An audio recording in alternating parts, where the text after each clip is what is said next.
Bank প্রতারণা মামলায় তল্লাশি করতে গিয়ে উদ্ধার হলো 1,55,00,000 টাকা। হাওড়া থেকে 3 জনকে গ্রেপ্তার করেছে পুলিশ। ধৃতদের মধ্যে একজনের নাম মানুষ রায়। অভিযোগ, পাঞ্জাব ন্যাশনাল ব্যাংক থেকে জমির জাল কাগজ দেখিয়ে ঋণ নেওয়া হয়েছিল প্রায় 4 কোটি টাকার। আর এই অভিযোগ পেয়ে তদন্তে নামে পুলিশ। তারপরই গ্রেপ্তার করা হয় 3 জনকে। শেষমেশ বিধাননগর আদালতে কণ্ঠস্বরের নমুনা দিলেন অভিষেক বন্দ্যোপাধ্যায়। গত শুক্রবার এই মামলায় কলকাতা হাইকোর্টের তীব্র ভৎসনার মুখে পড়েন অভিষেক বন্দ্যোপাধ্যায়। তারপরেই ভয়েস স্যাম্পল দিলেন তিনি। প্রায় 1.5 ঘন্টা আদালতে ছিলেন অভিষেক বন্দ্যোপাধ্যায়। কলকাতা হাইকোর্টের চাপে অবশেষে ডিজে হুঁশিয়ারি মামলায় বিধাননগর আদালতে কণ্ঠস্বরে নমুনা দিলেন অভিষেক বন্দ্যোপাধ্যায়। 10 জুলাই অর্থাৎ গত শুক্রবার এই মামলায় কলকাতা হাইকোর্টের তীব্র ভৎসনার মুখে পড়েন অভিষেক বন্দ্যোপাধ্যায়। বিচারপতি সৌগত ভট্টাচার্য বলেন, সবকিছুর একটা সীমা আছে। বিচারক একটা নির্দেশ জারি করেছে, সেটা মানতে বাধ্য। কণ্ঠস্বরে নমুনা না দিলে রক্ষাকবচ প্রত্যাহারের হুঁশিয়ারি পর্যন্ত দেন বিচারপতি। এরপরই বুধবার ভয়েস স্যাম্পলের নমুনা দিতে বিধাননগর আদালতে পৌঁছন অভিষেক বন্দ্যোপাধ্যায়। এদিন সকাল 11টা নাগাদ কালীঘাটের বাড়ি থেকে বেরোন অভিষেক বন্দ্যোপাধ্যায়। এতদিন তার গাড়ির ফুটবোর্ডে নিরাপত্তারক্ষীদের দেখা যাচ্ছিল, জানিয়ে মামলাও হয়েছে। এদিন একাধিকবার ট্রাফিক জ্যামে তার গাড়ি আটকালেও সেই ছবি দেখা যায়নি, বরং প্রত্যেকবার গাড়ি থামলে কনভয় থেকে নেমে এসে নিরাপত্তারক্ষীরা গাড়ি ঘিরে ধরেন। বেলা 11:49 বিধাননগর আদালতে পৌঁছন অভিষেক বন্দ্যোপাধ্যায়। গত শুক্রবার অভিষেক বন্দ্যোপাধ্যায়ের আইনজীবী সওয়াল করেছিলেন তার মক্কেল হাজিরা দেবেন, কিন্তু ডিম ছোড়া থেকে রক্ষা করুন। কলকাতা হাইকোর্টের তরফে নির্দেশ দেওয়া হয় অভিষেক বন্দ্যোপাধ্যায়কে যেন ডিম ছোড়া বা অন্য হেনস্থার শিকার না হতে হয় তা নিশ্চিত করতে হবে পুলিশকে। বুধবার আদালত চত্বরেও দেখা যায় নিরাপত্তার কড়াকড়ি। ঢাল দিয়ে গার্ড করে আদালতে ঢোকানো হয় অভিষেক বন্দ্যোপাধ্যায়কে। প্রায় 1.5 ঘন্টা আদালতে ছিলেন তিনি। ভিতরে চলে কণ্ঠস্বরের নমুনা নেওয়ার প্রক্রিয়া।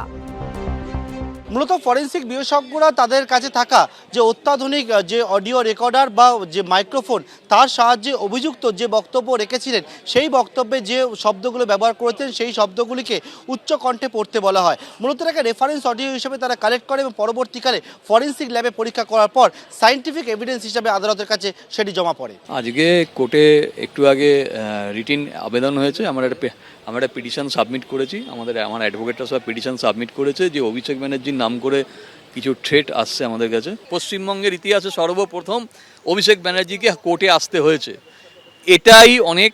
এবং ভগবানকে মাটিতে আনানো হয়েছে এবং আজকে আমাদের এই বিচার ব্যবস্থার যে মন্দির, সেই মন্দিরে তাকে প্রবেশ করতে হয়েছে। আমাদের একটা 394-এর আমরা একটা পিটিশন করেছিলাম, তাতে নতুন বিএনএসএসের যে পাওয়ার আছে তাতে করে ওনাকে আসতেই হবে। সাবসিকুয়েন্টলি 2টো ডেট আমরা ওয়েট করেছি, মানে ইনভেস্টিগেটিং এজেন্সি ওয়েট করেছে উইথ এক্সপার্ট, উনি আসেননি। গত ডেটে আমি আর একটা পিটিশন করেছিলাম যে এইভাবে চললে ইনভেস্টিগেশন ফার্স্টেড হয়ে যাচ্ছে, ইনভেস্টিগেশন ঠিকমতো এগোতে পারছে না, বিকজ এইটার অভাবে আমাদের ইনভেস্টিগেশন স্লো হয়ে যাচ্ছে। কারণ এই ভয়েস টেস্টটা এই পুরো মামলাটার খুব ইম্পর্টেন্ট জায়গা ইনভেস্টিগেশনের পার্টে। তো আলটিমেটলি অনারেবল কোর্ট ডাইরেকশন দিয়েছিল ওনাকে আজকে আসার জন্য, উনি এসেছেন, ভয়েস টেস্টটা কমপ্লিট হয়েছে এবং পুরো কাজটাই হয়ে গেছে।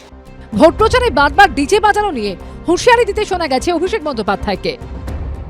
4 তারিখে রবীন্দ্রসঙ্গীতের সাথে গ্রামে একটু করে ডিজেও বাজবে। এরপর তার বিরুদ্ধে উস্কানিমূলক ভাষণ, হুমকি এবং শান্তি বিঘ্নিত করার অভিযোগে এফআইআর হয়। বিধাননগর আদালতের নির্দেশে কণ্ঠস্বরে নমুনা দেওয়ার কথা থাকলেও 30 জুন ও 8 জুলাই পরপর দুবার গড়হাজির ছিলেন অভিষেক বন্দ্যোপাধ্যায়। অবশেষে বুধবার আদালতে যান তিনি। পার্থপ্রতিম ঘোষ ও ময়ূর ঠাকুর চক্রবর্তীর রিপোর্ট, এবিপি আনন্দ। আরও অস্বস্তিতে অভিষেক বন্দ্যোপাধ্যায়। তার বিরুদ্ধে আরও 2টি নতুন অভিযোগ দায়ের হলো। এক শিশুর হাত বাদ যাওয়া নিয়ে অভিষেক বন্দ্যোপাধ্যায়ের বিরুদ্ধে থানায় অভিযোগ দায়ের হয়েছে। পাশাপাশি সরকারি জমি থেকে মাটি, মূল্যবান গাছ চুরির অভিযোগে কৃষ্ণনগর আদালতে মামলা হয়েছে। আরও অস্বস্তিতে অভিষেক বন্দ্যোপাধ্যায়। ডায়মন্ড হারবারের তৃণমূল সাংসদের বিরুদ্ধে আরও 2টি নতুন অভিযোগ দায়ের হলো। এক শিশুর হাত বাদ যাওয়া নিয়ে অভিষেক বন্দ্যোপাধ্যায়ের দিকে অভিযোগের আঙুল তোলা হলো। পাশাপাশি সরকারি জমি থেকে মাটি, মূল্যবান গাছ চুরির অভিযোগে কৃষ্ণনগর আদালতে দায়ের হলো মামলা। কোনো সুরাহ হওয়ার থেকে তো আমার আরো ক্ষতিই হয়ে গেছে। আমার বাচ্চাটার তো দেখতেই পাচ্ছেন, একটা হাত তো চলেই গেছে। তো ওনার কাছে গিয়েছিলাম, উনি আশ্বাসও দিয়েছিলেন যে বাচ্চাটার উনি পুরোপুরি দায়িত্ব নিচ্ছেন, কিন্তু উনি যে দায়িত্ব নেওয়ার পরে এইভাবে এড়িয়ে যাবেন, মানে আমাদের ভাবা ছোঁয়ার বাইরে। দক্ষিণ 24 পরগনার বিষ্ণুপুরের বাসিন্দা চিত্তরঞ্জন মান্না ও রুমা মান্না। তাদের 3 বছরের শিশুকন্যা জটিল রোগে আক্রান্ত। দম্পতির দাবি, দিল্লি এইমসে চিকিৎসার খরচ জোগাতে না পেরে অভিষেক বন্দ্যোপাধ্যায় দ্বারস্থ হন। এরপর সেবাশ্রয়ে শিশুর সব চিকিৎসা করানোর আশ্বাস দেন তৃণমূল সাংসদ। বেশ কিছুদিন পর শিশুটিকে আরজিকর মেডিকেলে পাঠানো হয় চিকিৎসার জন্য। দম্পতির অভিযোগ, দীর্ঘ চিকিৎসার পরও শারীরিক অবস্থার কোনো উন্নতি হয়নি, উল্টে পরিস্থিতি আরো খারাপ হয়। এরপর গত বছর 16 জুন আরজিকর মেডিকেল থেকে ফের দিল্লি এইমসে রেফার করে দেওয়া হয় ওই শিশুকে। শেষ পর্যন্ত প্রাণহানির আশঙ্কায় বাদ দিতে হয় ডান হাত। অভিযোগ, এরই মধ্যে অভিষেক বন্দ্যোপাধ্যায়ের সঙ্গে ওই শিশুর ছবি দিয়ে সেবাশ্রয়ের সাফল্য হিসেবে তুলে ধরা হয়। এরপরই বিষ্ণুপুর থানায় অভিষেক বন্দ্যোপাধ্যায় সহ 6 জনের বিরুদ্ধে অভিযোগ দায়ের করেন ওই শিশুর মা বাবা। উনি শুধু এটাকে মার্কেটিং করার চেষ্টা করেছিলেন। অভিষেক ব্যানার্জির কথা বলতে তার জীবনটা আমি পুরো শেষ করে দিই। এই পুরো পরিস্থিতির জন্য যাই হচ্ছে অভিষেক ব্যানার্জি, অথচ অভিষেক ব্যানার্জি একে নিয়ে মার্কেটিং করেছিল। অভিষেক ব্যানার্জি এদের সঙ্গে যে ব্লাফবাজি করেছে, এটা একটা বিচার হওয়া দরকার আছে। কালীঘাট তৃণমূলের তরফে জানানো হয়েছে এই অভিযোগ পুরোপুরি ভিত্তিহীন, আইনি সাহায্য নেওয়া হচ্ছে। অন্যদিকে নদিয়ার কৃষ্ণনগর জেলা আদালতেও অভিষেক বন্দ্যোপাধ্যায়ের বিরুদ্ধে মামলা দায়ের হয়েছে। কালীগঞ্জের পলাশী সুগার মিলের সরকারি জমি থেকে অবৈধভাবে মাটি ও মূল্যবান গাছ কেটে বিক্রি, সরকারি সম্পত্তির ক্ষতি এবং প্রাণনাশের হুমকির অভিযোগ তুলে মামলা দায়ের করেছেন এক সমাজকর্মী। তৃণমূল সরকার আসার পরে এদের নেতা নেত্রীদের মদতে এই মিলের একাধিক যন্ত্রাংশ চুরি হয়ে যায় এবং 33,000 বিঘা জমি রয়েছে এই মিল কোম্পানির আন্ডারে। সে তার জমি মাটি কেটে গাছ কেটে সমস্ত বিক্রি করে পরিবেশকে নষ্ট করার চেষ্টা করছে। এই ঘটনায় অভিষেক বন্দ্যোপাধ্যায়, তৃণমূল বিধায়ক আলিফা আহমেদ ও প্রাক্তন বিধায়ক হাসানুজ্জামান শেখ সহ 30 জনের বিরুদ্ধে মামলা দায়ের করা হয়েছে। গৌতম মণ্ডল ও প্রতোষ সরকারের রিপোর্ট, এবিপি আনন্দ। বিচারের দাবিতে মুখ্যমন্ত্রী শুভেন্দু অধিকারী জনতার দরবারে গেলেন কামদুনির নির্যাতিতার পরিবার। আর মুখ্যমন্ত্রীর সঙ্গে দেখা করার পর নির্যাতিতার মা দাবি করলেন, এবার মেয়ের বিচার পাবো। অন্যদিকে এদিন বিগত তৃণমূল সরকারের বিরুদ্ধে সরব হন নির্যাতিতার পরিবারের সদস্যরা। বিচার পাবো, আমার মেয়ের বিচার পাবো। আমি তাদের বলেছি সুপ্রিম কোর্টে রাজ্য সরকারের লয়াররা এখন সহযোগিতা করবে, যাতে তারা যে আবেদন করেছেন সেই আবেদনের সুবিচার। সরকার বদলের পর খুলেছে আরজিকর ফাইলস। এবার নতুন করে আশার আলো দেখছে কামদুনি। বিচারের দাবিতে বুধবার মুখ্যমন্ত্রী শুভেন্দু অধিকারীর জনতার দরবারে গেলেন কামদুনির নির্যাতিতার পরিবার। মুখ্যমন্ত্রী শুভেন্দুদার সাথে দেখা করে আমরা আশা পেয়েছি।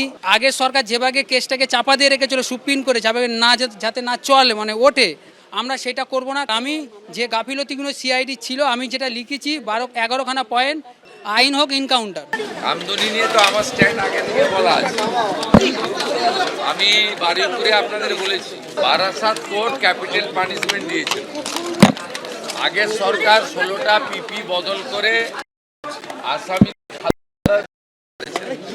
মামলা সুপ্রিম কোর্টে বিচারাধীন। সুপ্রিম কোর্টের আইনি লড়াইতে রাজ্য সরকারের ভূমিকা,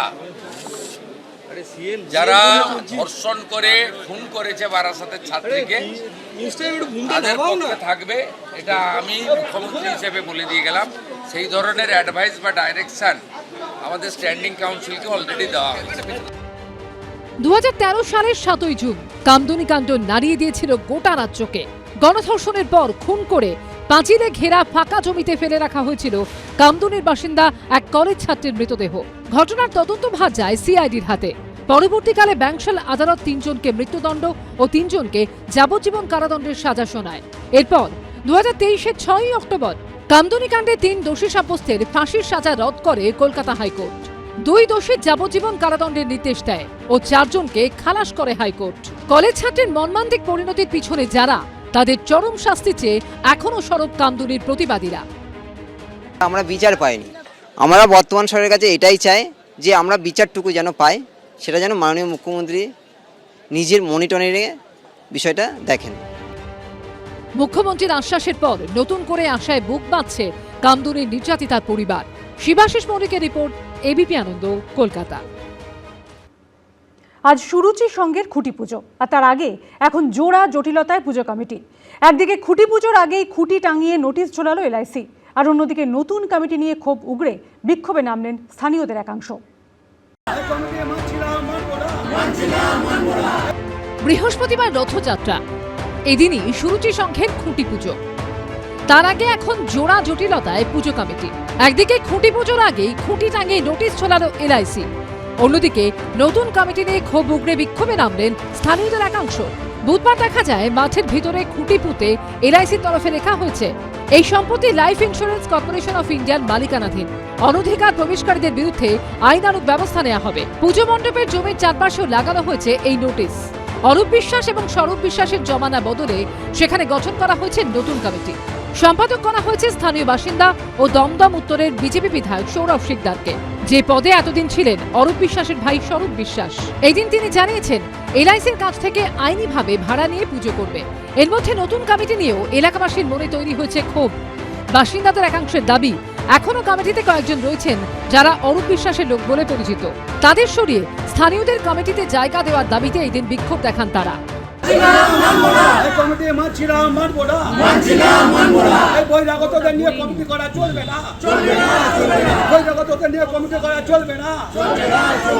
নিহালপুরের পুজোটা করার জন্য ওনাকে নাকি পারমিশন দেওয়া হয়েছে, সৌরভ শিকদার ওনাকে নাকি সিএম পারমিশন দিয়েছে এই মিটিংটা করার জন্য।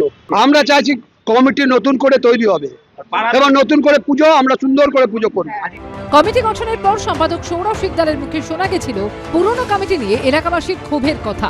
এলাকাবাসীর ক্ষোভ ছিল, সেই ক্ষোভের কারণে আজকে কিন্তু যখন স্বরূপ বিশ্বাস গ্রেপ্তার হয়, অরূপ বিশ্বাসের উপরেও একাধিক মামলা চলছে, দুর্নীতি থেকে শুরু করে অনেক কিছুর। এখানকার মানুষের দাবি ছিল যে কমিটিটা চেঞ্জ করে যারা এখানে থাকেন, এখানকার বাসিন্দা, সেরকম লোকজনদের রেখে, পুরনো কমিটির থেকেও অনেকে রয়েছেন এখানে। সব মিলিয়ে এখন অনিশ্চয়তার ঘেরাটোপে সুরুচির খুঁটি পুজো। পার্থপ্রতিম ঘোষ ও প্রবীর চক্রবর্তীর রিপোর্ট, এবিপি আনন্দ। আজ রথযাত্রা, টান পড়বে রথের রশিতে। পুরীতে মাহেন্দ্রক্ষণের সাক্ষী হতে হাজির হয়েছেন অসংখ্য পুণ্যার্থী। উৎসবের দিন নিরাপত্তা জোরদার করতে সতর্ক পুলিশ ও প্রশাসন।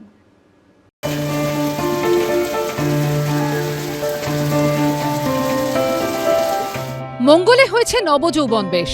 বুধবার মন্দির থেকে গেল আজ্ঞামালা। পুরীতে তুঙ্গে রথের প্রস্তুতি। রথযাত্রা উপলক্ষে সেজে উঠেছে পুরী। শ্রীমন্দির থেকে কিছুটা দূরে শ্রীনগর অর্থাৎ রাজবাড়ির সামনেই 3টি রথ তৈরি হয়েছে এবং আমরা দেখতে পাচ্ছি জগন্নাথ, সুভদ্রা এবং বলভদ্রের রথ। এবং পুরীতে আমরা অন্যান্য বছর যেরকম আবহাওয়া দেখি তার থেকে এবছর আবহাওয়া অন্যরকম। তার কারণ এবছর বৃষ্টি হচ্ছে প্রায়ই, তার মধ্যেই এই রথযাত্রার প্রস্তুতি চলছে। প্রতিবারের মতো এবারও বিশেষ ধরনের কাঠ দিয়ে তৈরি হয়েছে 3টি রথ। জগন্নাথ দেবের নন্দীঘোষ, বলভদ্রের তালধ্বজ এবং সুভদ্রার রথ দর্পদলন। ये जो आषाढ़ का महीना है, इस मानसून टाइम बारिश हो सकता है, नहीं भी हो सकता है। अगर होता है तो खूब बारिश होता है।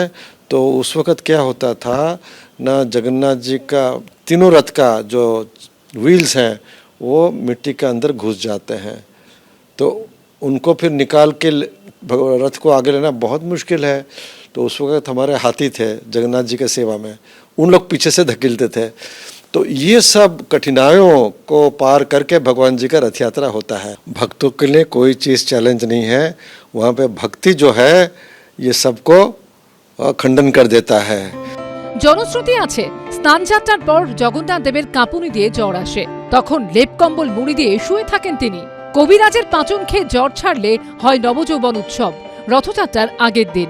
সেই রীতি অনুযায়ী বুধবার বলরাম, সুভদ্রা, জগন্নাথ দেবকে নবযৌবন বেশ পরানো হয়।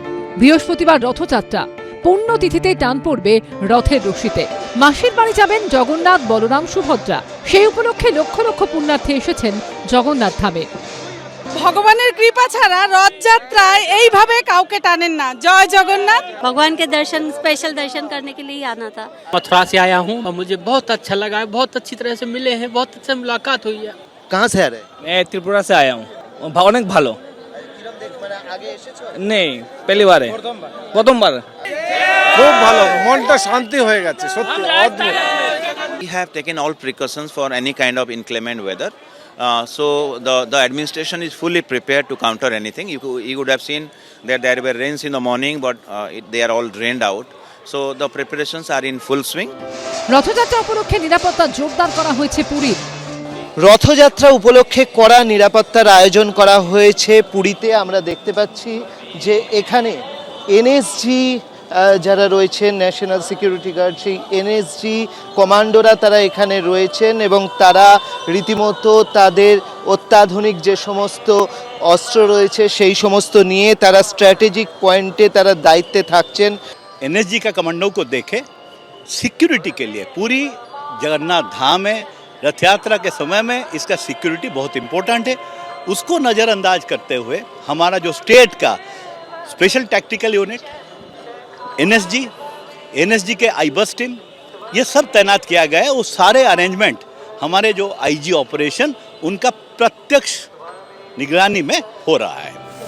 বুধবার প্রায় দিনভর বৃষ্টি হয়েছে পুরীতে। বৃষ্টির মধ্যেই চলছে প্রস্তুতি। আবহাওয়া দপ্তর সূত্রে খবর, আগামীকাল অর্থাৎ রথযাত্রার দিনও বৃষ্টির আশঙ্কা রয়েছে। শনিবার পর্যন্ত ভারী বৃষ্টির হলুদ সতর্কতা জারি করা হয়েছে দক্ষিণবঙ্গে। অতি ভারী বৃষ্টির কমলা সতর্কতা রয়েছে দক্ষিণ 24 পরগনা এবং পূর্ব ও পশ্চিম মেদিনীপুরে। অন্যদিকে উত্তরবঙ্গে শুক্রবার থেকে ফের ভারী বৃষ্টির হলুদ সতর্কতা জারি করা হয়েছে। রবিবার ও সোমবার অতি ভারী বৃষ্টির কমলা সতর্কতা জারি করা হয়েছে উত্তরবঙ্গের জেলাগুলিতে। অর্ণব মুখোপাধ্যায় ও অরিত্রিক ভট্টাচার্য রিপোর্ট, এবিপি আনন্দ। এবিপি আনন্দ, এগিয়ে থাকে, এগিয়ে রাখে।